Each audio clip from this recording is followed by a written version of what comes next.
Hi everyone, my name is Grace Myers, and I am currently 36 years old.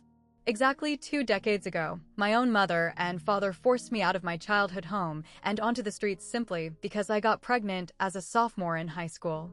I was barely 16. I still remember the freezing November rain pouring down on me as I stood on our front porch with nothing but a single suitcase to my name. My mother was standing right there, pointing a harsh finger toward the dark street, explicitly telling me that as far as she was concerned, I was dead. That exact same evening, my parents had legal documents drawn up to completely erase my existence from the family tree. That included me and any child I would ever bring into this world. I kept those documents. In fact, I kept everything. For 20 long years, I was a ghost to them. They spun a web of lies, telling their entire social circle that I had simply moved overseas. They meticulously maintained their flawless, pristine reputation while standing squarely on the metaphorical grave of the teenage daughter they had discarded. But then, just last week, they mysteriously appeared on my doorstep. They had eager, desperate smiles plastered on their faces, demanding to be introduced to their grandson. You see, they had been loudly bragging to 200 of their most elite, powerful friends about a highly successful grandson for months. To secure my cooperation, they actually tried to bribe me with $250,000. What they entirely failed to realize was that the illustrious grandson they'd been boasting about didn't even exist. And the reality of what they found instead was about to completely shatter the delicate, fake world they had spent half a century constructing. Let me take you back to Portland, Oregon, in November of 2004. I was a 16-year-old sophomore attending St. Catherine's Academy and the youngest child of Richard and Diane Myers. To the outside world, we were the absolute picture of the American dream. My father was the founder of a highly lucrative downtown real estate law firm, Myers and Associates, which he built from the ground up in 1987. Meanwhile, my mother reigned as the president of the Parent-Teacher Association for 4 years running. Every Sunday, without fail, you could find us occupying the front pew at Grace Fellowship Church. We were always dressed to the nines in perfectly coordinated outfits that my mother would painstakingly select the night before. But as with any household, there was a strict internal hierarchy, and I figured out my place at the bottom very early on. My oldest brother, Nathan, was 22 and navigating his 3rd year of dental school. He was the undisputed golden child, the proud heir who was destined to carry the Myers legacy forward. Then came Carolyn, who was 20 and studying for her teaching degree. She was the gorgeous, compliant daughter who never dared to rock the boat. And finally, there was me. I was what my mother once coldly referred to as the surprise. She had me at 34, a full 6 years after she had firmly decided she was finished with motherhood. Honestly, I don't think she ever truly forgave me for ruining her perfect timeline. The indications of my unimportance were quiet, but they were always there. The beautifully framed family portraits scattered across our expensive living room somehow never featured my school photos. Our nightly dinner chats were entirely dominated by Nathan's dental clinics or Carolyn's teaching placements. Whenever I timidly brought up the fact that I had made the honor roll, my father would give a dismissive nod, say, "That's nice, Grace," and immediately pivot his attention back to Nathan. I quickly learned the art of shrinking myself. I learned never to ask for too much and never to require too much. My dad had a favorite proverb he loved to recite at every single family function: "A reputation takes 20 years to painstakingly build and only 5 minutes to completely destroy."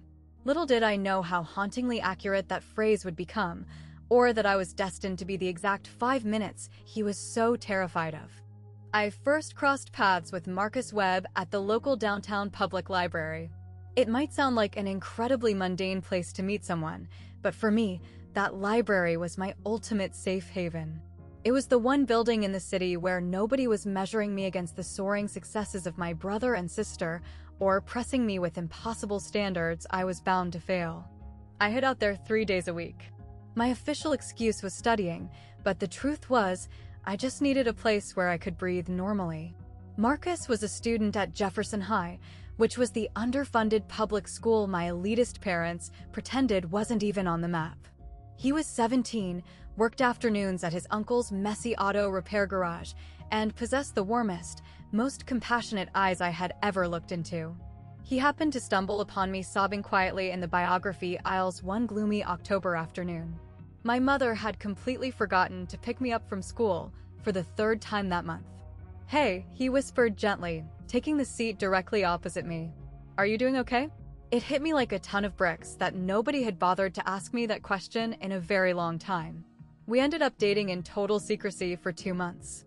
He was endlessly kind, remarkably patient, and for the first time in my existence, he made me feel like my life had actual value. He made me feel like I was someone worth holding on to. Then came October 28th, 2004. I will never, for the rest of my life, forget glaring down at that cheap plastic pregnancy test in the dingy bathroom of a gas station 3 miles away from my pristine academy. 2 glaring pink lines. I couldn't get my hands to stop quivering. When I finally gathered the nerve to break the news to Marcus, he didn't bolt. He didn't stutter out a string of weak excuses. He just gently took my shaking hands in his and firmly said, "We are going to figure this out together, Grace. You are not doing this by yourself." I wanted so desperately to believe his words. And deep down, a piece of me really did. But I knew exactly who my parents were. I knew what they valued above all else. And I knew with terrifying certainty that the moment the words left my mouth, their initial reaction wouldn't be to ask about my well-being. Their very first thought would be, "What will the community think?" I made the agonizing choice to drop the bomb during our formal Sunday family dinner. I was entirely unaware that it would be the final meal I would ever consume under their roof. It was Sunday, November 14th, 2004, at exactly 7:32 p.m. I can still vividly recall that the roast beef we were served that evening was dry and terribly overcooked. It's strange how trauma sears such trivial details into your memory. I was staring down at that dry meat, silently praying for the strength to open my mouth, while my dad droned on about a tedious property boundary dispute and my mom mentally cataloged which prominent families were RSVPing to the upcoming church Christmas banquet. "I have something I need to tell you all," I blurted out. The dining room instantly fell dead silent, for pairs of eyes locked onto me. My mother, my father, Nathan, who had driven down for the weekend, and Carolyn, who was home from her college dorm. I was sitting there 8 weeks pregnant, and the secret was eating me alive. "I'm pregnant," I said. My mother's heavy silver fork hit her expensive china plate with a loud clatter. My father froze like a statue. "Who is the boy?" His tone was absolute, freezing ice. "Is he a student at St. Catherine's? Is he from a family we associate with?" "His name is Marcus Webb. He's a student at Jefferson High. He works over at the public auto." All the blood instantly drained from my mother's pristine face. "You have been fraternizing with a boy from the public school system. He's a genuinely good person, Mom. He really is. Does he come from a respectable family?" My dad brutally interrupted the explanation. "What exactly does his father do for a living?" "He stays with his uncle. He's a mechanic at an auto shop down the street." What followed was a suffocating, heavy silence that stretched for exactly 11 seconds. I know it was 11 seconds because I sat there counting every single tick of the dining room clock. Then, my father slowly rose from his chair. "You are not keeping it." "Richard," my mother gasped. "She is not going to tear down everything we have spent our lives building." He glared down at me as if I were a terrifying intruder in his home, like an infestation that required immediate extermination. "If you decide to keep that child, you are officially no longer a member of this household." By 9:15 p.m., I found myself stranded out on the front steps. I had one hastily packed suitcase, and the freezing rain was already soaking deep into the fabric of my sweater. It was my mother who had physically opened the front door and pointed her finger out into the dark. Not my dad. My mom. Above me, I could see Nathan and Carolyn peering out from the second-floor window. Neither of them lifted a finger to come down and help me. I dragged my suitcase to a filthy payphone outside a gas station on Mulberry Street to call Marcus. My fingers were trembling so violently I could barely punch in the numbers. He snatched the phone up before the second ring even finished. "Grace, what happened? What's wrong?" "They threw me out," I sobbed. Barely 20 minutes passed before his uncle's beat-up old truck screeched into the gas station parking lot. Marcus leapt out of the passenger side before the tires even stopped rolling, immediately wrapping his heavy jacket around my shivering shoulders and holding me incredibly tight while I broke down completely against his chest. "I've got you," he kept repeating into my wet hair. "I've got you." The truth was, we had absolutely no backup plan. Between the two of us, we possessed exactly $300, a rusty truck with failing brakes, and not a single roof to sleep under. That is exactly the moment Margaret Torres became my guardian angel. She was an elderly neighbor who lived just 3 properties down from the Myers estate. She was a 62-year-old retired middle school teacher, and frankly, she was the only individual on our entire block who refused to bow down to my father's arrogance. She had been watching me shiver in the rain from her living room window. She had observed the entire heartbreaking scene play out. "You are staying right here with me," she stated firmly when I timidly knocked on her front door a little before 10 o'clock that night. "For as long as you require." We took shelter in Mrs. Torres's spare bedroom for exactly 2 weeks. That was the time Marcus needed to secure us a tiny, rundown studio apartment up in Seattle. It cost $425 a month, situated directly above a noisy laundromat. The entire place constantly smelled of industrial bleach and desperate, secondhand hope.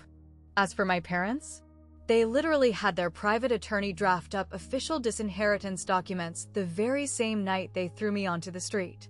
I know this for a fact because my dad mailed a physical copy to me a mere 3 days after the incident. He sent it via certified mail, demanding a signature upon delivery, treating his own teenage daughter like a terminated business contract.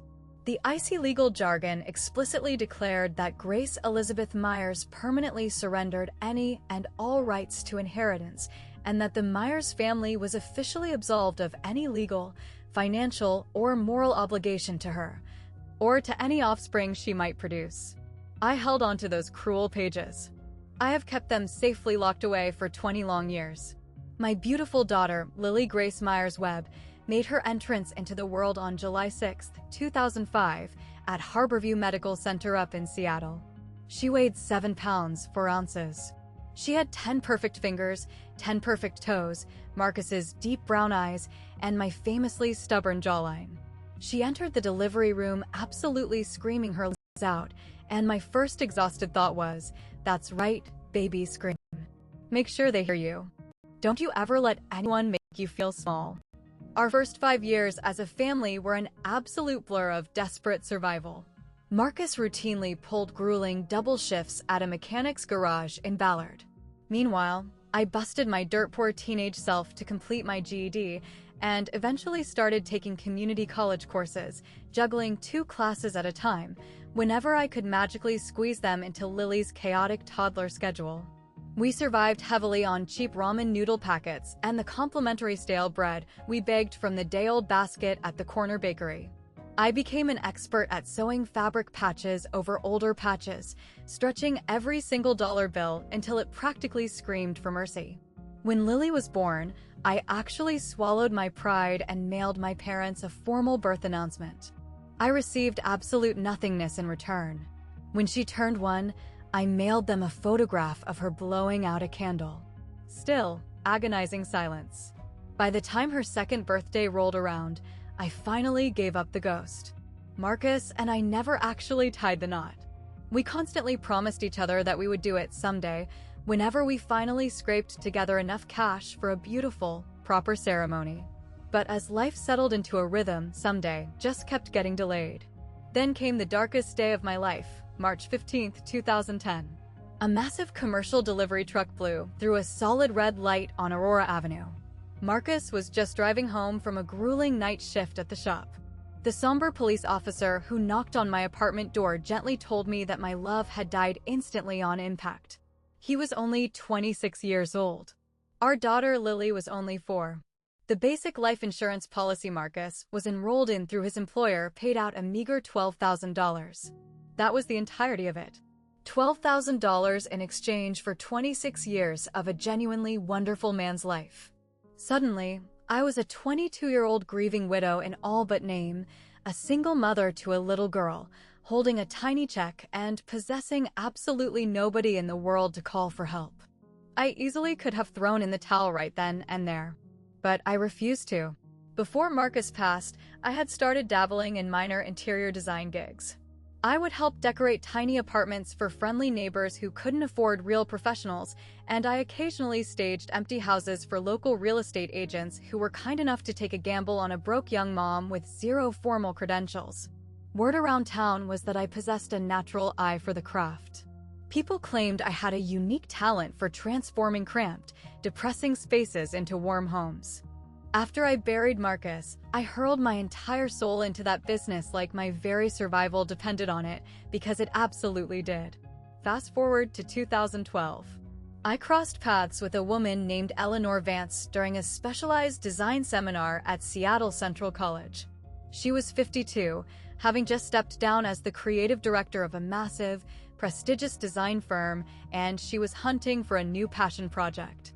For reasons that still baffle me to this day, she decided to take a chance on me. "You possess genuine talent," she told me bluntly after aggressively critiquing my humble portfolio. "It's completely raw, it's unpolished, but it is intensely real. Allow me to help you mold it." By 2014, backed by Eleanor's incredible mentorship and a $50,000 small business administration loan, which took me 3 brutal rejections to finally secure, I officially launched Hearth Home Interiors. Our very first corporate headquarters was literally a repurposed janitor's closet inside a communal workspace. By 2018, I had 8 full-time employees on payroll. Our gross annual revenue hit $1.2 million.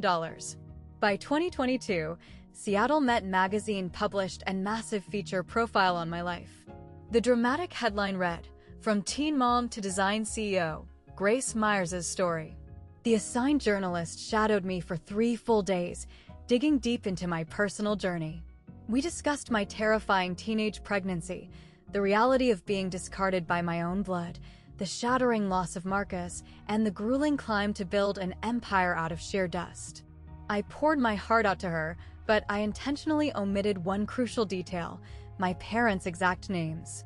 I didn't hide their identities to shield them from public backlash. I hid them to fiercely protect my daughter Lily from any intrusive strangers who might try to link her back to a family that wished she had never been born.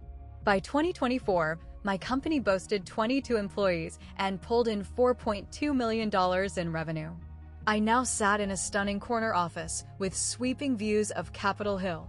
My beautiful daughter was 19 years old, navigating her sophomore year at the University of Washington as a psychology major. She was staggeringly intelligent, fiercely independent, and embodied absolutely everything I ever dreamed she would become. For 20 whole years, there had been absolute, utter silence from the Myers family. That is, until last week.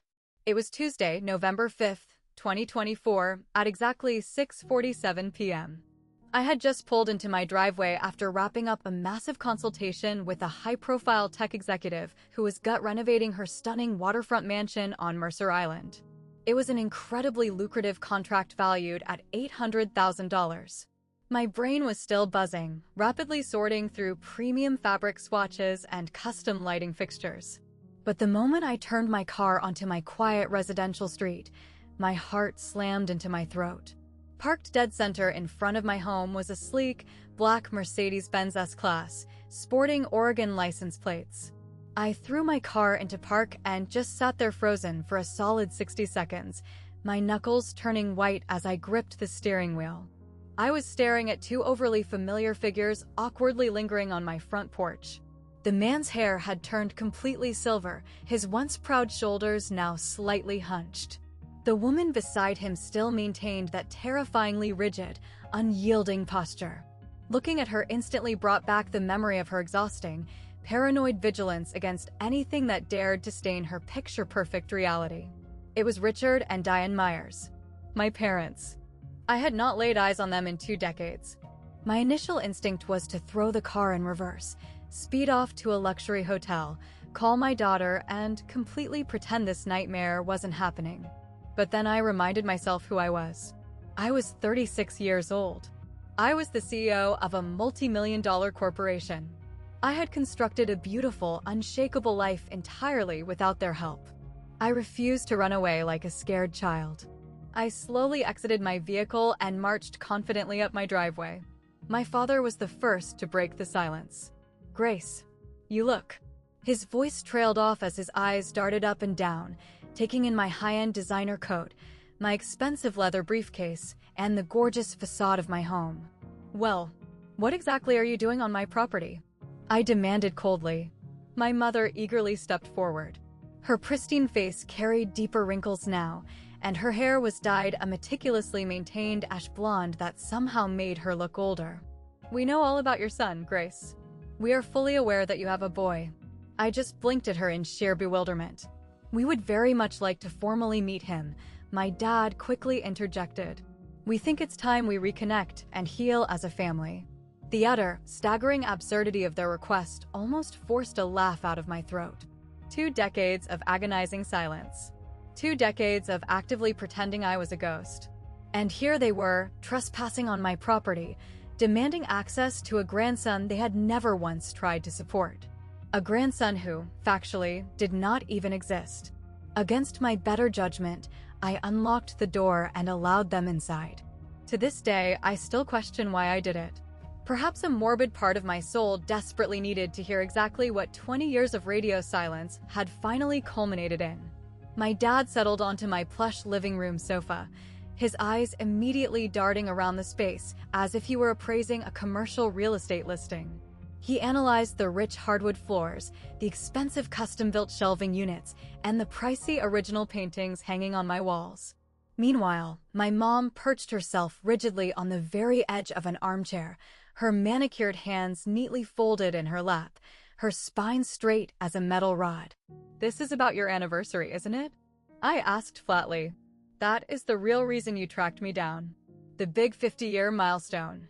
A ghost of a smile flickered across my father's face. "Yes. On November 15th, we are throwing a massive celebration gala at the Heathman Hotel. We've invited 200 esteemed guests. Mayor Simmons is attending, Pastor Harrison will be there, and the entire board of the Rotary Club. And what on earth does your party have to do with me?" My mother shot my father a loaded, anxious look. "Well, lately, there have been questions, Grace. Rumors regarding you, and about the events that transpired 20 years ago. People naturally gossip," my father chimed in defensively.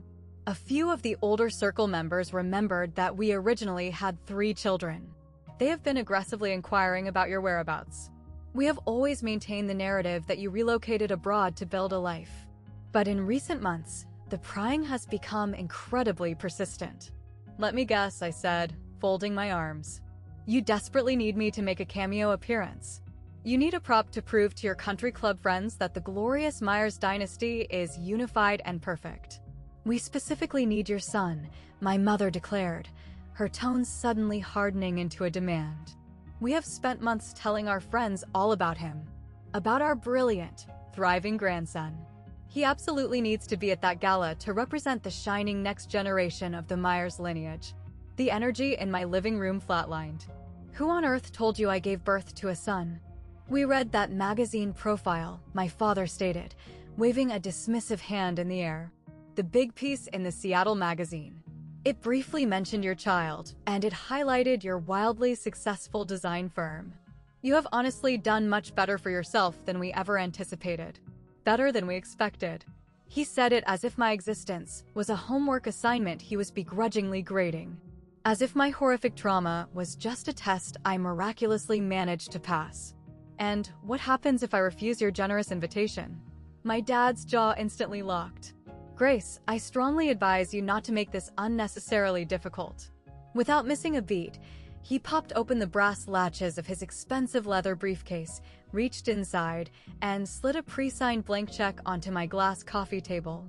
The mere sight of that small slip of paper made bile rise in my throat. "We are more than prepared to compensate you for your valuable time," he stated plainly. $250,000. "The terms are simple. You bring your son to our gala, you mingle for 3 hours, you smile for the professional family portraits, and then you are free to return to your life in Seattle." I stared dead-eyed at the check, and then shifted my gaze to my mother, who was nodding along enthusiastically as if her husband had just proposed the most logical business merger on the planet. $250,000? I echoed slowly. Is that the current market rate for 20 years of parental abandonment? We are also fully prepared to legally reinstate your name into the Myers family trust. My mom leaned in, dropping her voice into a hushed, conspiratorial tone. The combined estate is currently valued at roughly $3.8 million. You would immediately receive an equal, one-third share alongside Nathan and Carolyn. My mind violently flashed back to that miserable, suffocating studio apartment located above the stinking laundromat. I remembered the endless, bone-crushing nights I pulled double work shifts while my toddler Lily slept in a cheap, foldable playpen tucked behind the greasy counter of a local coffee shop because I simply couldn't afford a babysitter. I thought about the agonizing years I bled to create an empire from absolute scratch, while these two people sat comfortably in their Portland mansion sipping wine and aggressively pretending I was dead. And what if my answer is still no? I asked. My father's features hardened into stone. We would strongly prefer not to bypass you and involve your son directly, Grace. But if you force our hand, we are more than capable of tracking him down ourselves. We could sit down with him, explain the nuanced situation, and help him fully comprehend his true family heritage. It wasn't a suggestion. It was a calculated, unmistakable threat. So, let me get this straight, I said, enunciating every syllable. You want to hunt down my child and feed them your twisted, sanitized version of how you threw me out in the garbage? We simply wish to be a whole family again, my mother countered, spreading her arms wide to play the innocent victim. Isn't a reunited family what you've secretly desired all these years? I opened my mouth to unleash my fury, but the sudden creak of footsteps echoing down the wooden staircase shifted the atmosphere entirely. Mom, is everything all right down here? I heard strange voices. Lily paused on the bottom step, clutching her heavy psychology textbook against her chest. She was dressed down in comfortable gray sweatpants and her purple University of Washington hoodie, her dark hair hastily tied up in a messy bun. She looked exactly like what she was in that moment, a stressed 19-year-old college sophomore who had been interrupted while studying for midterms. My mother shot up from her chair like she'd been electrocuted. Her perfectly Botoxed face rapidly cycled through utter confusion, desperate calculation, and finally, something dangerously close to absolute horror. "Who on earth is this?" she demanded. "This is Lily," I declared, instantly stepping forward to physically insert myself between my fiercely protective parents and my child. "Your daughter? You mean our granddaughter? But wait, you have a daughter." My father's authoritative voice embarrassingly cracked. But we were explicitly told, the magazine piece clearly stated. The article explicitly used the word child. I corrected him coldly. You simply assumed the gender to fit your perfect narrative. Lily's sharp eyes darted from my tense posture to the two frozen strangers trespassing in our home. The realization clicked instantly in her brain. Wait, these are them, Lily said, her voice dripping with venom. These are the grandparents who literally kicked you out onto the street when you were pregnant with me? My mother physically flinched backward. Now, hold on a moment. That is, things were incredibly complicated back then. Really? Which part exactly was the complicated part? Lily fired back, tightly crossing her arms over her chest. Was it the part where you chucked a terrified 16-year-old out into a freezing rainstorm? Or was it the part where you spent the next 2 decades telling your rich friends she vanished? Now listen here, young lady, my dad barked, trying to regain control of the room. Do not call me young lady, Lily snapped, completely cutting off his legal bravado. I am the biological grandchild you never once wanted to meet. I am the literal infant you legally tried to make disappear. Her voice remained terrifyingly steady, though I could easily spot her hands shaking from the adrenaline. I know every single dirty detail. My mom never hid a single truth from me. I know all about the certified letter. I know exactly what the disinheritance papers said. I know you cowardly told your country club friends she moved to Europe. My parents stood there, utterly paralyzed and stunned, humiliated silence. Lily slowly turned her gaze back to me. Mom, they came here hunting for a grandson, didn't they? They wanted a shiny male prop they could parade around to show off. Yes, they did, I confirmed quietly. She whipped her head back toward them, flashing a devastatingly cold smile. Well, surprise. My father, ever the calculating lawyer, recovered his composure much faster than my panicked mother. I could practically see the gears grinding in his head as he assessed this massive new liability. A beautiful granddaughter, he finally murmured, meticulously choosing his words. Yes, that can still work. We can certainly adjust the narrative. Lily can simply attend the gala as what? Lily interrupted viciously. As the secret, hidden granddaughter you've been aggressively suppressing for 19 years? As the shameful bastard child of the teen mom you threw in the trash. We could just tell everyone you were away studying abroad, my mother blurted out, her voice pitching up into a desperate whine. We can say you recently returned. We can frame it as a beautiful, surprise family reunion. I was born in a rundown hospital right here in Seattle, Lily laughed, though the sound was entirely devoid of joy. I don't even own a passport. I am a sophomore at UW. Do you two even hear the garbage coming out of your mouths? You seriously want me to stand up in front of 200 strangers and boldly lie about my entire existence to protect your fragile egos? The gala is booked for November 15th, my dad interjected, tapping his luxury wristwatch as if scheduling was the only actual crisis at hand. That is exactly 10 days from today. We require a firm answer by the 10th. I think it is time for both of you to leave my house, I stated firmly, pointing toward the front door. Grace, please. I will deeply consider everything you've presented here tonight. But we are done talking. Especially in front of Lily. My mother slowly picked up her designer handbag, looking thoroughly defeated. As she crossed the threshold of my front door, she paused and looked back over her shoulder. This is a golden opportunity to finally heal our family, Grace. It is a chance to bury the past. Please, don't let your stubborn old grudges ruin your financial future. I stood silently in the doorway, watching them march back to their pristine Mercedes. I watched my dad dutifully open the passenger door for my mom, executing the exact same performative chivalry he had displayed a million times before, pretending to the world that this was just another pleasant Tuesday evening.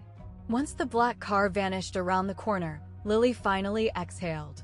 You aren't actually considering taking their sick deal, are you? I looked deeply at my daughter. This incredibly fierce, brilliantly sharp young woman whom I had raised entirely on my own. She was the breathing, thriving human being that Richard and Diane Myers had legally tried to wipe from the face of the earth before she even drew her first breath. Absolutely not, I told her, my voice dropping low. But I am definitely not done with them yet. Before we get into the rest of this story, let me stop and ask you all a quick question. Have you ever found yourself standing exactly where I stood that night? Have you ever had to face the very people who completely abandoned you at your lowest, only for them to crawl back the second they needed something from you? I would genuinely love to know how you would have handled my parents in this exact situation. Drop your thoughts in the comments below. And if you are absolutely dying to see how this incredible showdown unfolds, make sure to hit that subscribe button right now, because what happened next? Even I couldn't have predicted it. Later that very night, long after Lily had supposedly gone to sleep, I dug deep into the back of my bedroom closet and dragged out an old, heavy fireproof lockbox. I hadn't turned the key on this thing in years. Lying right there on top were the official documents of my erasure. The notarized, legally binding letter of disinheritance. It was vividly dated November 14th, 2004. It bore the bold, unapologetic signatures of Richard Allen Myers and Diane Elizabeth Myers, properly witnessed and stamped by a public notary named Harold Brennan. I couldn't help but remember the specific afternoon my father had mailed it to my tiny Seattle apartment. He had sent it via certified mail, explicitly demanding my physical signature upon receipt. It was as if he maliciously wanted to ensure I felt the full weight of how thoroughly he had discarded me. The legal document spanned 3 dense pages, deliberately packed with airtight, unbreakable legal terminology meant to ensure that Grace Elizabeth Myers hereby completely forfeits any and all claims to the Myers family estate, and further stipulating that the aforementioned family bears zero legal, financial, or moral obligation to the party, or to any dependents thereof. Any dependents thereof. That was my Lily. Reduced to 3 cold, calculated words in a legal manifesto, casually erased from the family bloodline before her heart even started beating. I pulled out my smartphone and meticulously photographed every single page under the harsh bedroom light. I uploaded the crisp images directly to my secure cloud storage and created multiple digital backups. "Mom?" I snapped my head up. Lily was hovering quietly in my bedroom doorway, her arms wrapped tightly around her stomach.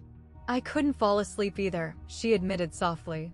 She walked over and sat down beside me on the edge of the mattress, her eyes scanning the brutal legal pages strewn across my duvet cover. "Is that the actual letter?" "Yes." She tentatively reached out and picked up the first page, reading the cruel legalese very slowly.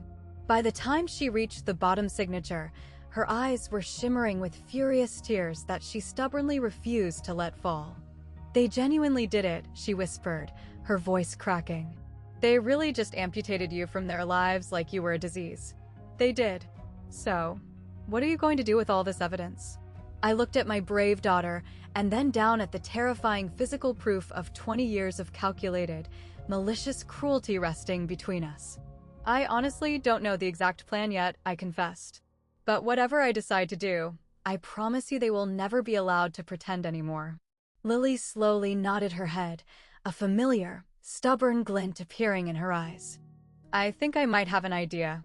Early the following morning, I picked up my phone and dialed a number I hadn't called in over 12 months. Margaret Torres picked up on the third ring. "Grace? Is that you, my sweet girl?" "Hi, Mrs. Torres," I smiled warmly, a genuine wave of relief washing over me. "I really hope I'm not waking you up too early." "Oh, honey, at my advanced age, early is a highly relative term. But tell me, what's going on? You sound like you're carrying the weight of the entire world on your shoulders." I spent the next 20 minutes spilling everything to her. I detailed my parents' shocking ambush, the fabricated story of the genius grandson, the upcoming lavish anniversary gala, and the disgusting $250,000 bribe. When I finally finished venting, the line went dead quiet for a long, heavy moment. "Those utterly miserable people," she finally spat out. 20 long years have passed, and they haven't evolved a single inch. "Mrs. Torres, I have a massive favor to ask you. About that terrible night. November 14th, 2004. I remember that night like it happened 10 seconds ago," she interrupted, her tone turning to steel. "I stood right at my living room window. I watched you standing out there getting soaked to the bone. I saw that pathetic little suitcase sitting at your feet. I watched your parents' luxury car back out and drive away. I have regretted not running outside sooner every single day of my life since. Do you, by any chance, do you still have access to your old security camera footage from back then?" There was a pregnant pause on the line. "You know me, Grace. I never permanently delete anything. It's an old, paranoid school teacher's habit. You always document everything. Give me 5 minutes to dig through my digital archives." Barely 20 minutes later, my phone vibrated with a new email notification. It was a grainy, slightly pixelated, but entirely undeniable image. It clearly showed a terrified 16-year-old girl standing alone on a concrete porch in the pouring rain. The digital timestamp glowing in the bottom right corner read exactly 9:17 p.m., November 14th, 2004. The physical address of my parents' sprawling mansion was partially visible right there in the video frame. "That's you right there," Mrs. Torres confirmed when I immediately dialed her back. "That is the exact moment they threw you out like trash. Do you need me to officially verify this on the record? Would you really be willing to do that?" "Honey, I have been desperately waiting 20 years for someone to give me the green light," she growled fiercely. "Whatever you need to take them down, I am on the next flight out." I profusely thanked her and ended the call. I now possessed 2 undeniable pieces of concrete evidence and 2 willing witnesses. The only thing missing was the perfect execution strategy. That same evening, I found myself sitting at my laptop, rereading my own public history. The 2022 Seattle Met profile was still heavily circulating online, boasting over 12,000 shares since its original publication. The journalist, Rebecca Huang, had perfectly titled it, "From Teen Mom to Design CEO, Grace Myers' Story."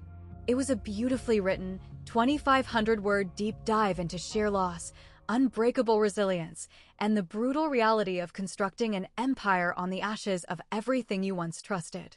During that interview process, I had been incredibly strategic. I had shared my authentic truth, but I intentionally withheld the explosive specifics. I openly admitted to being permanently estranged from my toxic family, but I deliberately scrubbed all names, dates, and locations. I discussed the trauma of becoming a desperate mother at 17, but I never explicitly identified the wealthy Portland socialites who had violently cast me out. Again, I did this solely to protect Lily from the prying eyes of strangers who might try to dig up old demons. Now, I was scrolling deep into the article's comment section. There were literally thousands of messages. This woman's drive is absolutely incredible. Imagine being literally tossed in the garbage by your own parents and still building a multi-million-dollar brand. I survived a very similar trauma. This article gives me so much hope to keep fighting. Someone in Hollywood needs to turn her life into a movie. Seriously. And then I stopped scrolling. One specific comment, posted exactly 2 weeks prior, caught my eye. Wait, does anyone know if the CEO is secretly related to the wealthy Myers family down in Portland? The big real estate law firm people? Someone in my Sunday church group brought it up, and now I'm super curious. My stomach dropped. So that was exactly how my parents had finally been exposed. The rumor mill was closing in on their pristine lie. Just then, my phone started ringing. It was Eleanor Vance. Grace, darling, I heard through the local business grapevine that your estranged parents magically materialized after 2 decades of utter radio silence. I let out a dark, cynical laugh. Good Lord, news travels terrifyingly fast in Seattle. Everything travels fast in Seattle, Eleanor replied smoothly. Her voice immediately softened. Tell me exactly what you need from me. I don't even know yet, I sighed, rubbing my temples. I think I just need some objective advice. Maybe some outside perspective.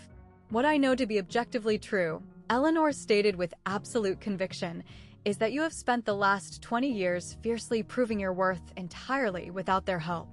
Do not let 3 hours at some phony, pretentious anniversary party undo the empire you've built. She was completely right.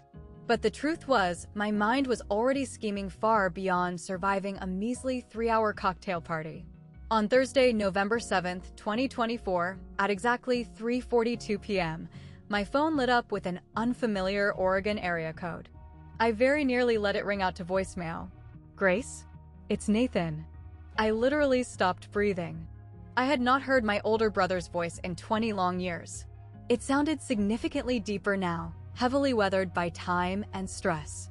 It was the exhausted voice of a middle-aged man in his 40s, rather than the cowardly 22-year-old dental student who had casually watched me get banished into the rain from the safety of his warm upstairs bedroom.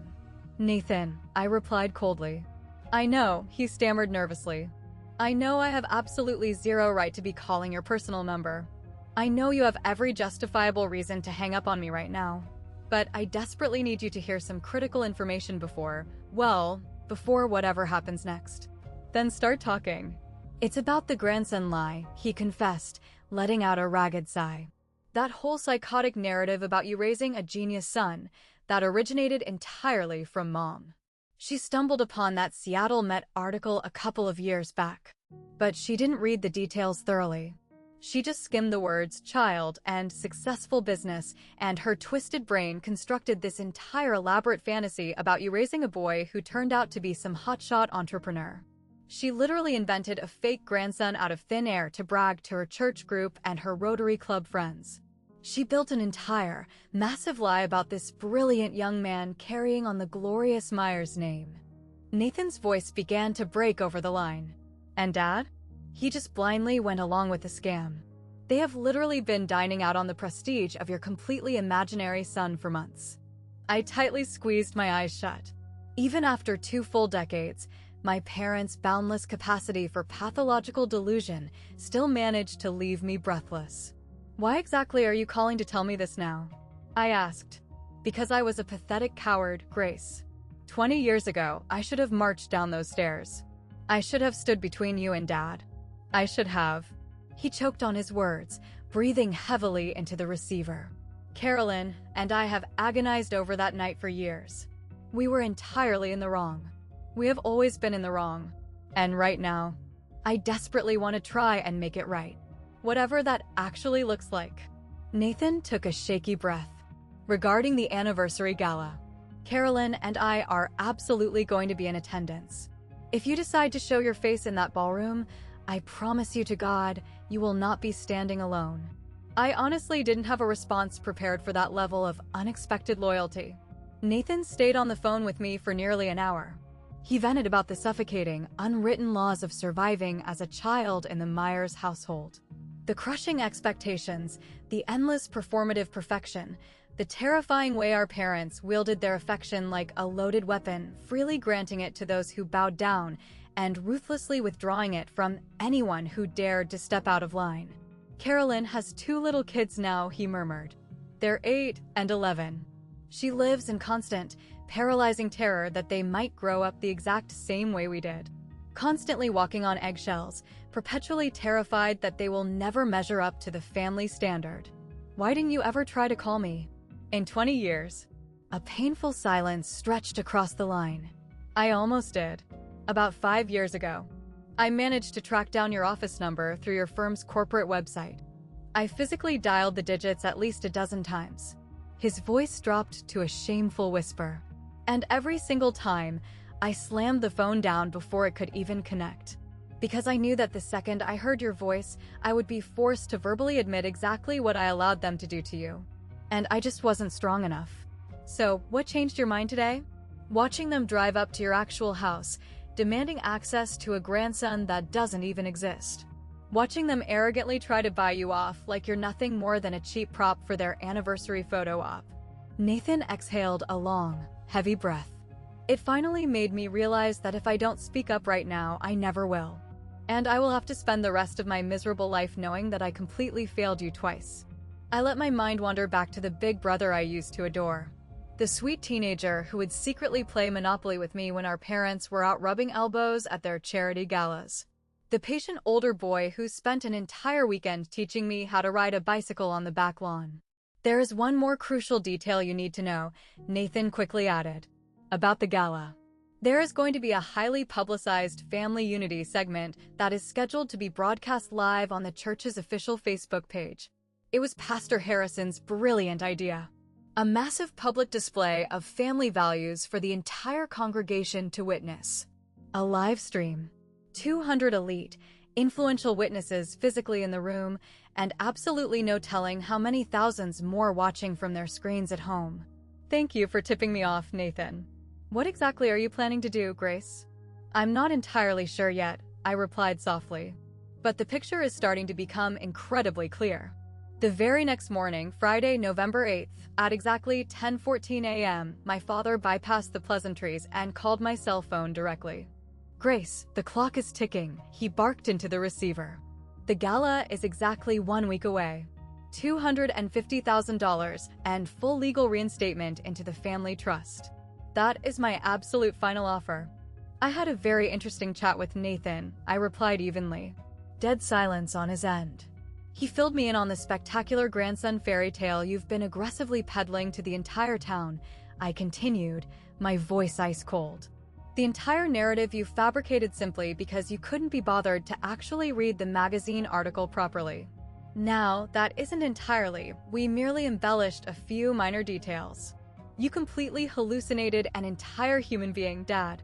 You have been violently bragging to your wealthy friends about a wildly successful grandson for the better part of a year. A grandson who absolutely does not exist. Grace. My father's tone instantly dropped into his terrifying, authoritative courtroom register. I do not appreciate this disrespectful tone. After the incredibly generous financial package we are offering you. What exactly are you offering me? I finally snapped, though I miraculously kept my volume perfectly controlled. Are you offering me blood money to perform like a trained circus monkey for your elitist friends? Are you dangling a spot in a trust fund you explicitly used to legally erase my existence? I took a deep, steadying breath. You aren't offering me a damn thing. You are desperately attempting to buy your way out of a catastrophic public relations nightmare that you created. You have absolutely zero right to judge us, he roared, finally losing his cool.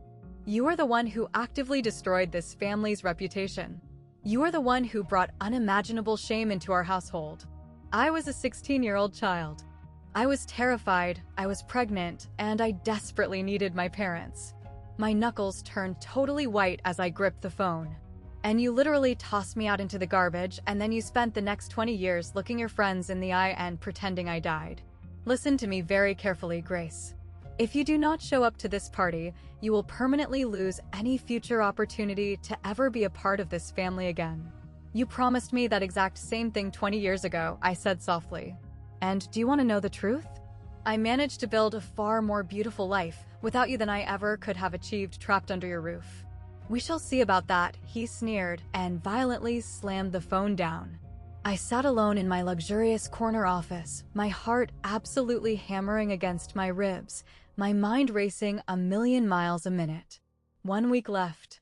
200 elite guests. One massive, public live stream. It was finally time to stop letting them write the script. Later that evening, I sat around my dining room table with Lily and Eleanor. They strictly want a theatrical performance, Eleanor noted astutely, swirling her expensive red wine in her glass. They want you to waltz in, smile pretty for the flashing cameras, and effectively validate 20 years of disgusting lies. They just want to use you, Mom, Lily chimed in, her eyes blazing with protective anger. The exact same way they have always used you. To them, you aren't a human being to be loved. You are a public relations crisis to be managed. I looked back and forth between the two of them. My brilliant business mentor and my courageous daughter. The true family I had built for myself from absolute scratch. I am going to that party, I announced. Lily's head snapped up so fast I thought she'd get whiplash. Mom, you cannot be serious. I'm not doing it to give them what they desperately want. I am doing it to finally give myself exactly what I need. I grabbed my phone, unlocked the screen, and flipped it around to show them the high-resolution photos of the notarized disinheritance letter, the time-stamped security footage from Mrs. Torres, and the glaring Seattle Met article comments. For 2 decades, they have flawlessly controlled the narrative of my life. They told the world I happily moved abroad, they hallucinated a perfect grandson, and they intentionally made me disappear. And now you are planning to undisappear? Eleanor asked slowly, a wicked smile creeping onto her lips. I am going to tell the absolute, undeniable truth. Live. In front of every single high society friend who matters to them. On their grand stage, at their heavily funded party, right in the middle of their precious live stream. I took a deep, shaky breath. I'm not doing this to be vindictive or to maliciously humiliate them. I am doing this because I am permanently done allowing them to pretend I do not exist. I am coming with you, Lily declared, her voice brooking absolutely no argument. They desperately need to see exactly who I really am. Not their pathetic imaginary grandson. Me. I reached across the table and squeezed her hand. Are you absolutely positive about this? It's going to be brutal. I have spent 19 years knowing that my biological grandparents valued their country club reputation over my actual right to exist, Lily said fiercely. I am completely sure. I picked up the phone and dialed Nathan one last time. Does your promise to stand beside me still hold weight? Carolyn and I have fully discussed it. We are ready for whatever happens. Then I need you to promise me one specific thing. Do not utter a single word to Mom and Dad. Do not give them any warning that I am actually showing up. Can you swear to do that? I swear it. Good. I ended the call and stared out the massive window at the sparkling Seattle skyline, looking out over the incredible life I had painstakingly built from the absolute bottom. Because in exactly 1 week, we were going to march down to Portland and publicly demonstrate exactly what the word family truly means. Saturday, November 15th, 2024. The clock struck 6:47 p.m. The opulent Crystal Ballroom located inside the historic Heathman Hotel was exactly the kind of obnoxious luxury my parents worshipped. There were massive crystal chandeliers dripping from the ceiling. The pristine white table linens were starched to military precision. The towering, imported floral centerpieces scattered across the room likely cost more than my entire first year's rent up in Seattle. 200 of Portland's most influential, Affluent guests milled about in expensive formal wear, aggressively clutching fluted champagne glasses and exchanging vapid small talk about golf handicaps, stock portfolios, and real estate investments. I hovered near the heavy entrance doors, with Lily standing strong right by my side. She was dressed in a stunning, beautifully tailored navy blue dress, simple, yet devastatingly elegant. I had deliberately chosen to wear a sharp, pitch-black designer suit. It was highly professional, incredibly understated, and utterly impossible to ignore. "Are you holding up okay?" she whispered, gently nudging my elbow. "I am literally about to hijack my toxic parents' 50th anniversary gala to inform 200 powerful strangers that they have been pathological liars for 2 decades," I murmured back, squeezing her hand tightly. "I am absolutely terrified." "That really wasn't what I asked you," she smiled knowingly. I looked over at her.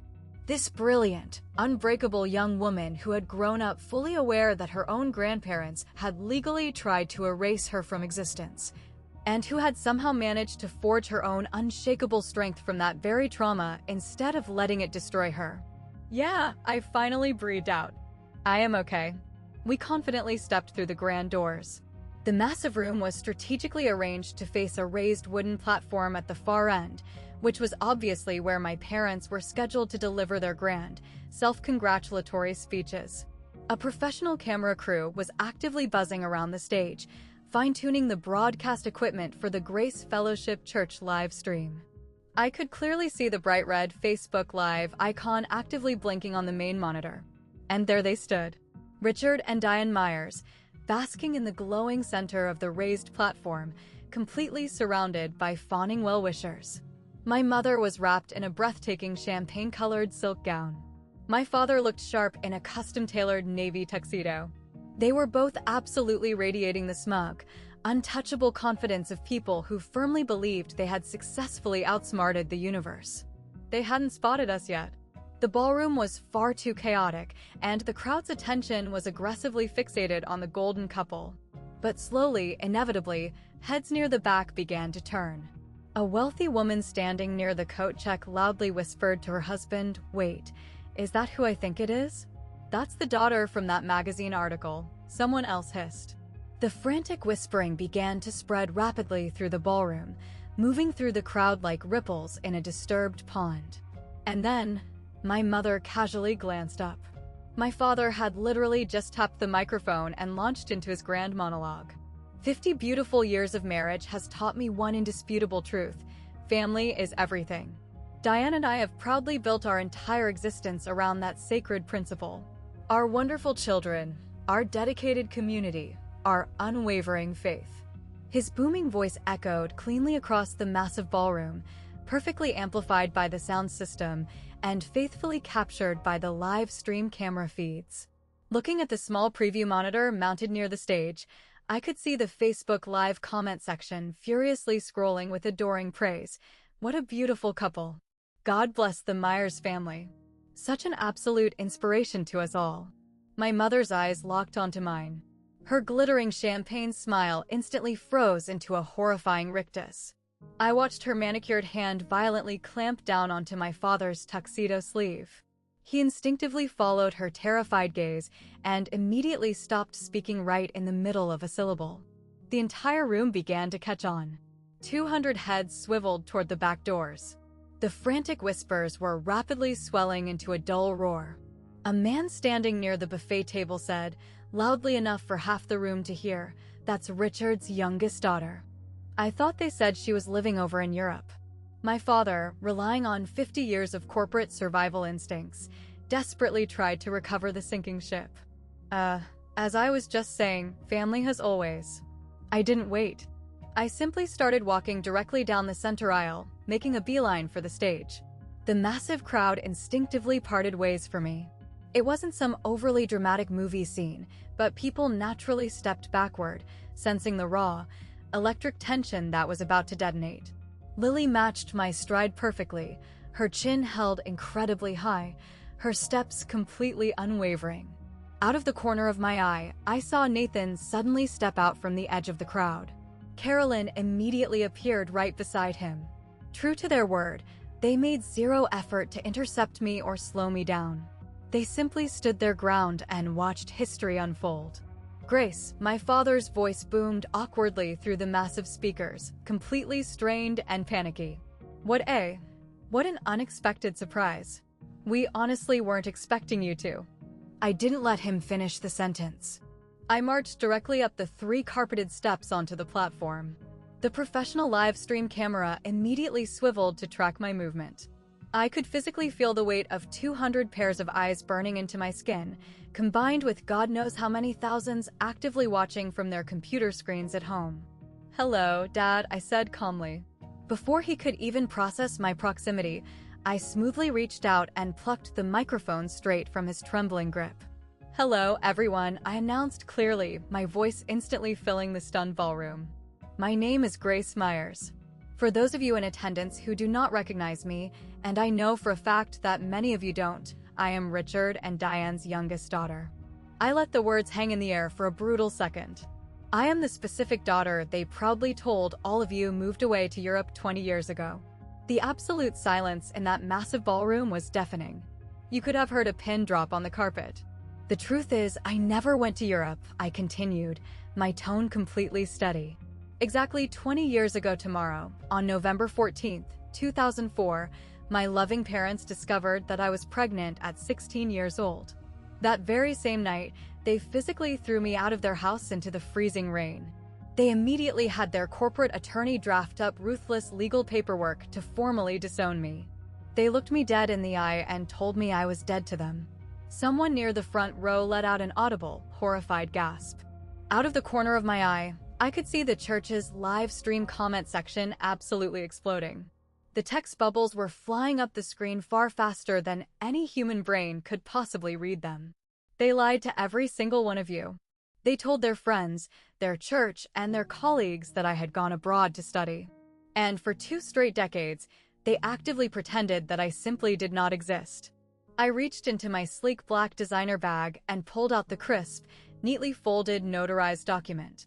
This right here is the official letter of disinheritance that my own father mailed to my apartment via certified mail just 3 days after he threw me onto the street. It legally dictates that I permanently forfeit any and all inheritance rights, and it explicitly states that the prestigious Myers family bears absolutely no moral or financial obligation to me, or, and I quote directly from the document, "any dependents thereof." I aggressively held the signed paperwork up toward the professional camera lens, close enough for anyone watching the feed to clearly read the bold signatures at the bottom. "Those supposed dependents?" I declared loudly, gesturing gracefully toward the side of the stage. "That is my beautiful daughter, Lily. Your actual biological granddaughter, whom you have never once bothered to meet. Because that wildly successful grandson you have been excitedly bragging to your country club friends about for the past 6 months? He does not exist. You entirely fabricated a fake human being based on a magazine article you couldn't even be bothered to read correctly." My father lunged forward, desperately trying to snatch the microphone back out of my hand. "Grace, stop it. This is absolutely not the time or the place." "Then when exactly is the place, Dad?" I shot back, easily holding the microphone out of his frantic reach. "When is the correct, socially acceptable time to finally tell the truth? You literally showed up at my private home last Tuesday and offered me a blank check for $250,000 to parade a completely fictional grandson around this ballroom tonight. You tried to pay me $250,000 to make your psychotic lie look credible." I turned away from his pale face and addressed the shocked crowd, staring directly into the blinking red light of the live stream camera, speaking to the 200 physical witnesses and the thousands watching in horror online. "I did not come here tonight to collect your money. I came here because I am permanently done allowing myself to be erased." Suddenly, Pastor Harrison pushed his way to the very front of the crowd, his face a mask of furious betrayal. "Richard, is any of this actually true?" My dad's mouth opened and closed like a dying fish. He couldn't formulate a single word. My mother instantly burst into hysterical tears. In my entire life, I had only ever witnessed Diane Myers cry exactly one time, and that was standing over her own mother's casket. Now, thick black mascara was streaking heavily down her cheeks, utterly destroying the immaculate, expensive makeup she had spent hours perfecting. "Richard," Pastor Harrison repeated, his authoritative voice booming through the silent room. "I asked you a direct question. Is what this young woman saying the truth?" The entire ballroom held its collective breath. My father slowly scanned the massive crowd. He made eye contact with Mayor Simmons. He looked at the powerful Rotary Club board members. He stared down the wealthy church elders who had blindly respected and followed him for decades. I could physically watch his lawyer brain frantically calculating, desperately searching for a legal loophole, an angle, some clever spin to make this catastrophic nightmare socially acceptable. He couldn't find one. It was an incredibly difficult, stressful period for our family. He finally stammered out, visibly sweating under the stage lights. "We were forced to make some very tough executive decisions that..." "You threw me onto the street because I was an inconvenience," I interrupted, my voice slicing through his pathetic excuse like a razor blade. "You threw me away because your fragile country club reputation mattered infinitely more to you than your own child's life." Without warning, Nathan stepped out of the crowd and climbed the stairs onto the platform. Carolyn closely followed right behind him. They stood firmly flanking me on the stage, not physically touching me, but completely, undeniably present. "Every single word she is saying is the absolute truth," Nathan announced, his deep voice carrying easily across the vast ballroom without the aid of a microphone. Carolyn and I were both inside the house that night. We stood upstairs and cowardly watched from our bedroom window while our parents literally forced our terrified, pregnant 16-year-old sister out into a freezing rainstorm. We never said a single word to stop them. That was our ultimate, shameful failure. The crowd's hushed whispers instantly transformed into an absolute uproar. I could see dozens of wealthy guests aggressively pulling out their smartphones, frantically texting, recording videos, and calling friends. Mayor Harold Simmons didn't even bother to say a word. He was already briskly walking toward the ballroom exit, his face tight with disgust. "And if you need further proof," I commanded into the mic, pointing a finger toward a gray-haired woman seated in the back row who had specifically flown up from Portland that morning. "Mrs. Torres, our next-door neighbor from 20 years ago. She watched the entire thing happen. She has the timestamped security footage to prove it." Maggie Torres slowly stood up, pushing her shoulders back, her chin lifted high in absolute defiance. I watched that poor, terrified child stand out in the freezing rain for 10 solid minutes before she finally walked away. She shouted over the noise. I brought her into my own home and gave her a warm bed to sleep in. And the prestigious Myers family never once bothered to knock on my door to ask if their daughter was dead or alive. The live stream monitor was basically melting down. This is genuinely insane. Those poor girls. Someone needs to call the local news stations right now. Take a second and try to imagine standing exactly where my parents stood in that horrifying moment. Imagine watching 50 years of meticulously curated reputation, the glowing respect of your entire community, and the flawless, wealthy image you had aggressively polished completely disintegrate into dust in exactly 3 minutes of undeniable truth. If you think they absolutely got what they deserved, please hit that like button right now. And do not go anywhere, because what happened next surprised absolutely everyone, including me. I slowly turned around and forcefully shoved the microphone back against my father's chest. He reflexively grabbed it, clutching it tightly with both hands like a man plunging into deep shock.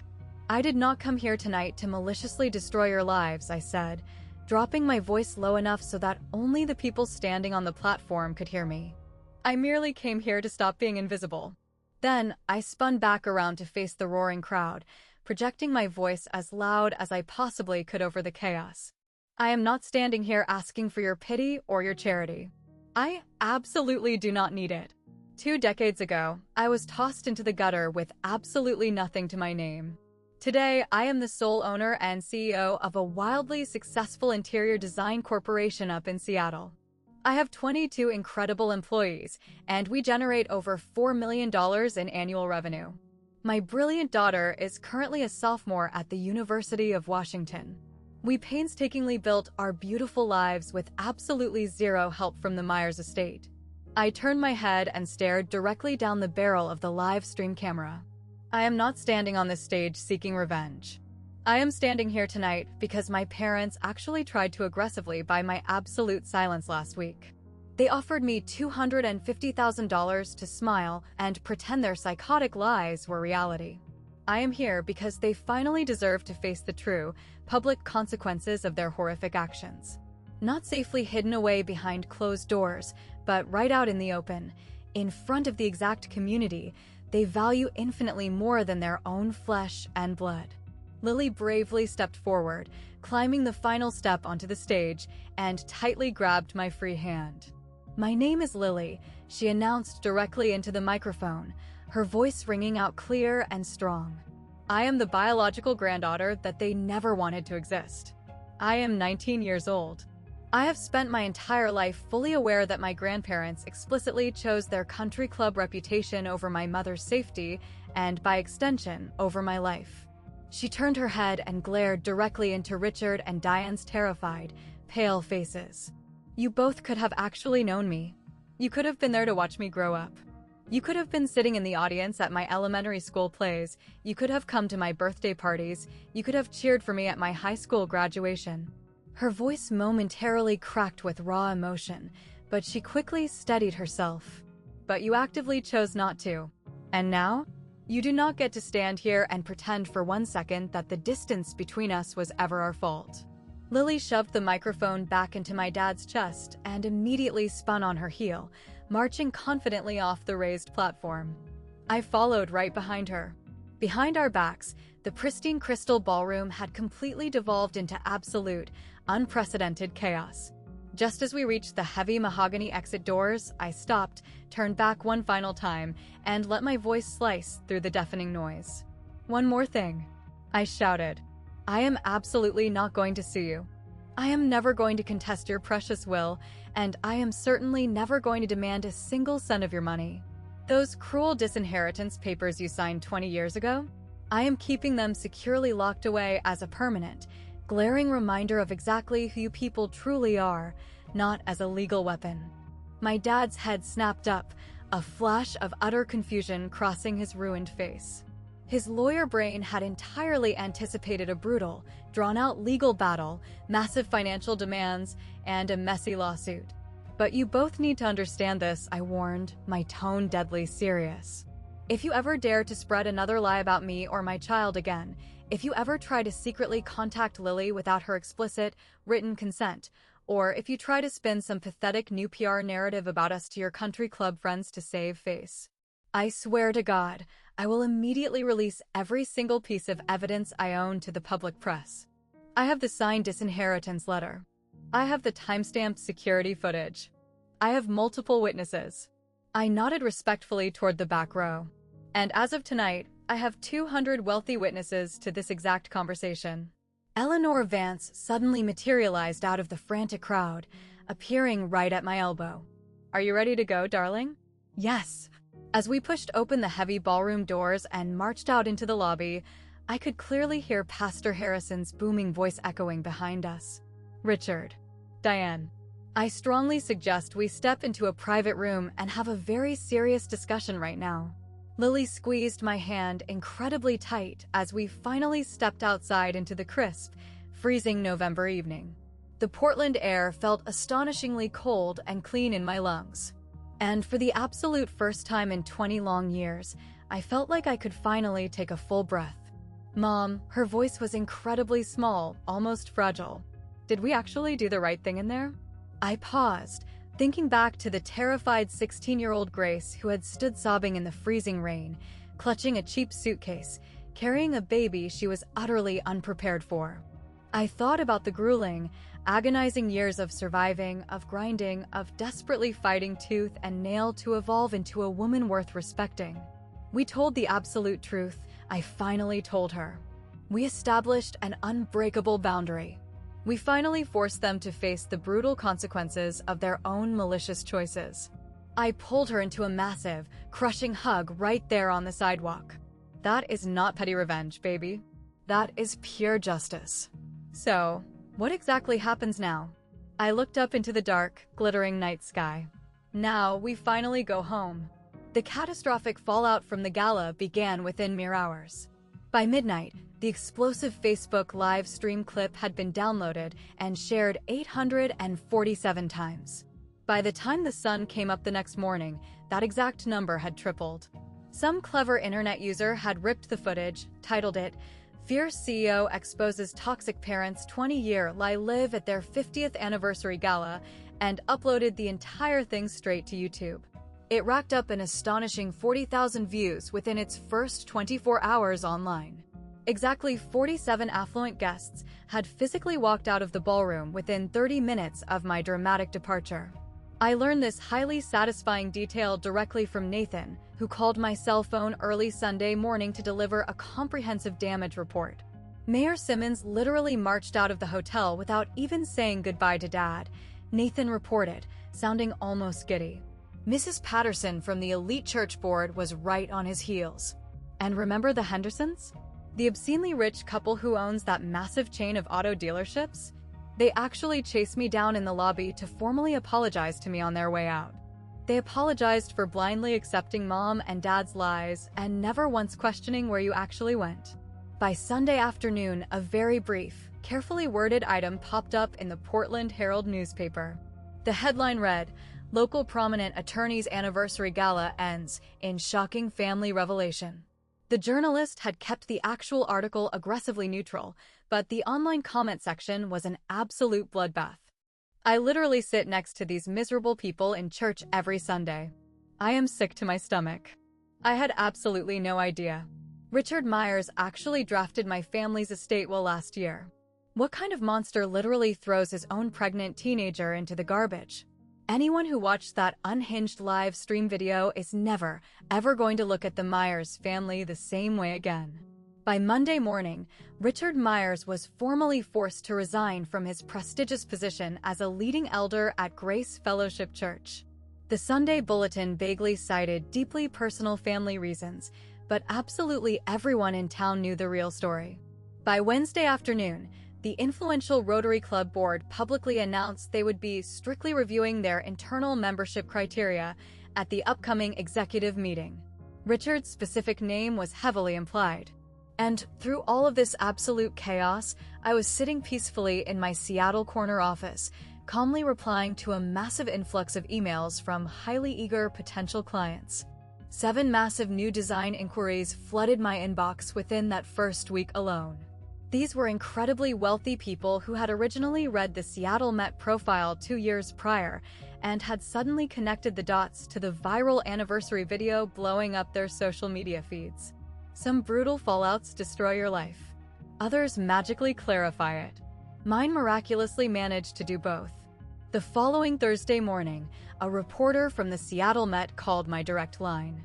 It was Rebecca Huang, the exact same talented journalist who had penned my feature profile 2 years earlier. "Grace, I honestly don't know if you've been checking the internet lately, but your video is absolutely everywhere," she said excitedly. "My editors would absolutely love to run a massive follow-up piece on you. We want to title it, 'The Unbreakable CEO Who Finally Confronted Her Past.' What are your thoughts on that?" I sat back in my plush leather chair and thought about it for a long moment. "Let me sleep on it and get back to you, Rebecca." "Of course, take all the time you need. I just want you to know that the public response to your bravery has been overwhelmingly positive. Thousands of people are deeply connecting with your trauma. So many of them have survived incredibly similar nightmares." She wasn't exaggerating. My corporate firm's general inbox was practically overflowing with intensely personal, heartbreaking messages. They weren't asking for interior design quotes. They were pouring their hearts out about toxic family dynamics, about being violently cut off, about spending entire decades feeling utterly invisible, and finally finding the raw courage to demand respect.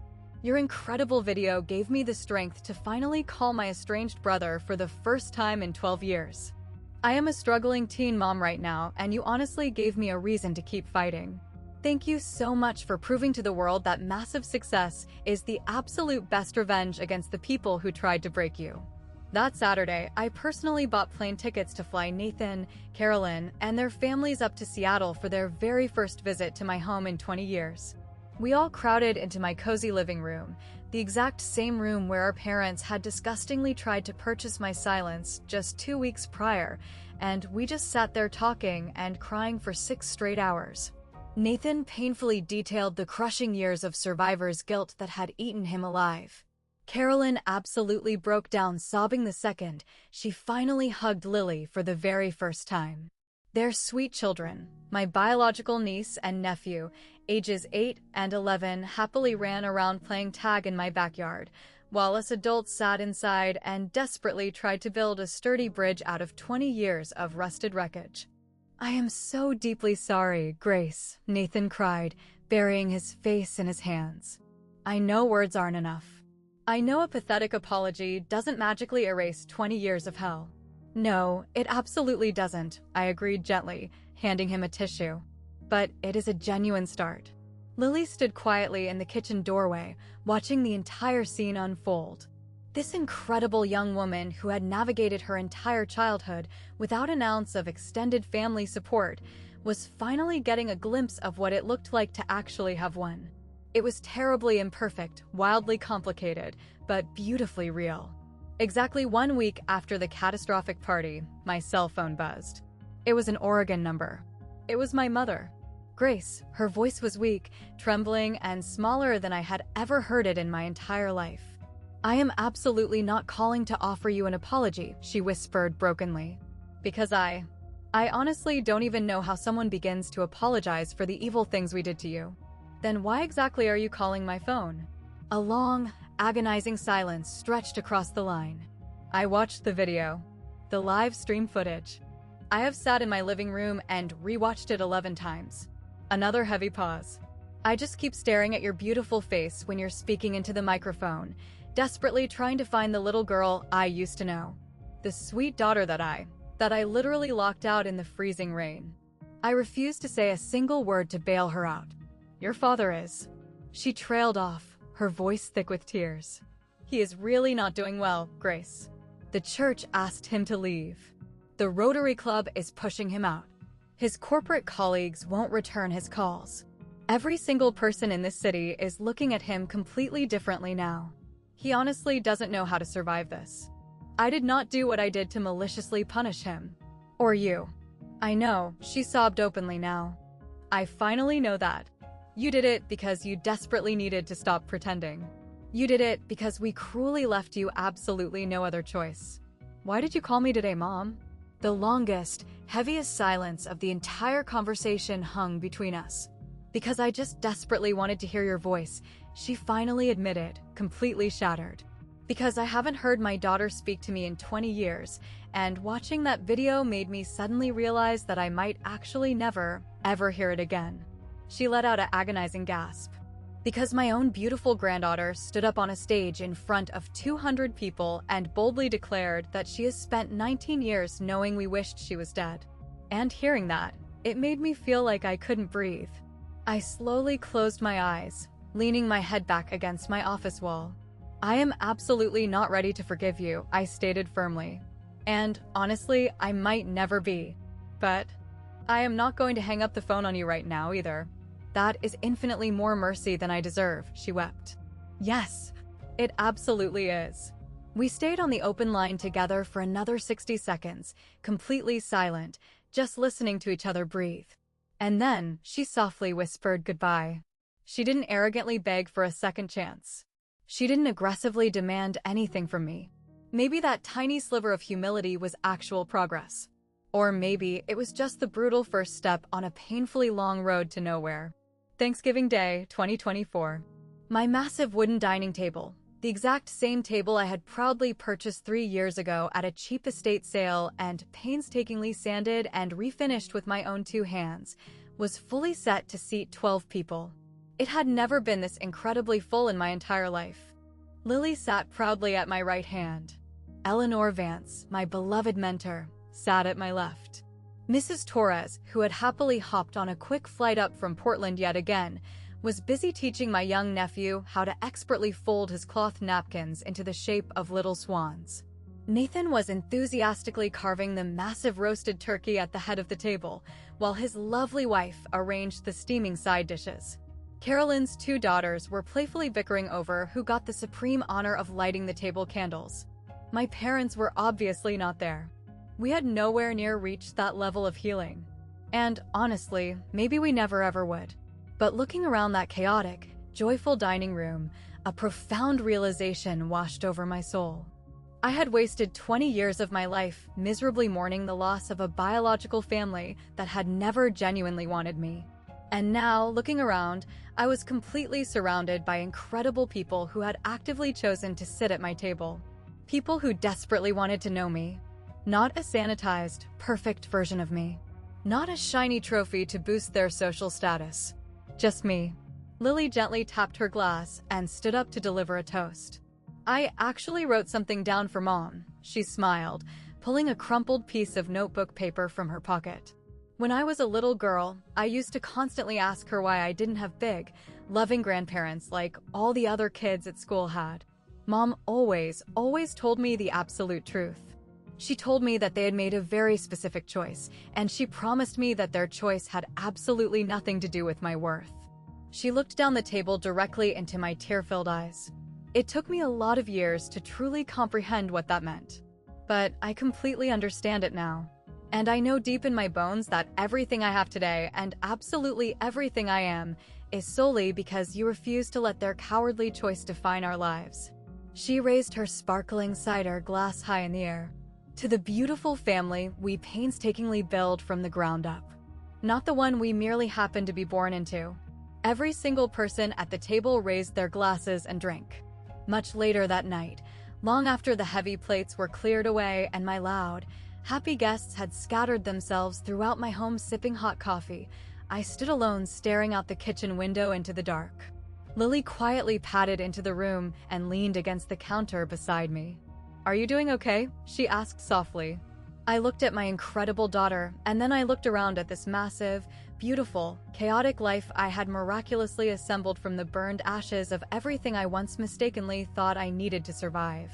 Yeah, I smiled, a profound peace settling into my chest. I really am. If you have made it this far and are still listening to my story, I want to leave you with one final thought. Exactly 20 years ago, I was a terrified, heartbroken 16-year-old kid standing freezing in the pouring rain, watching my own parents' red taillights disappear into the dark down a wet street. I genuinely believed my entire life was permanently over. I thought I had absolutely nothing left to live for. I could not have been more wrong. I had the incredible love of Marcus for exactly as long as the universe allowed me to keep him. I had the fierce protection of Mrs. Torres, who opened her front door and her heart when she absolutely didn't have to. I had the brilliant guidance of Eleanor, who saw a burning spark of potential inside a broke, exhausted young mother who possessed nothing but sheer, stubborn determination.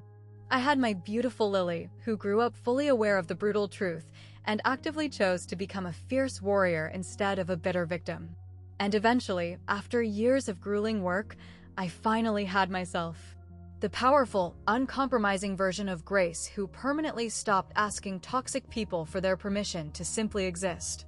If you are currently trapped in a situation where your biological family constantly makes you feel like you have to violently shrink your personality just to be deemed acceptable, if they make you feel like your human worth is entirely dependent on their conditional approval, I want you to know that I understand. I have stood exactly where you are standing. But here is the absolute truth that I know today: you do not need their validation to confirm your value. Setting aggressive boundaries with toxic people isn't an act of revenge, it is an act of sheer survival.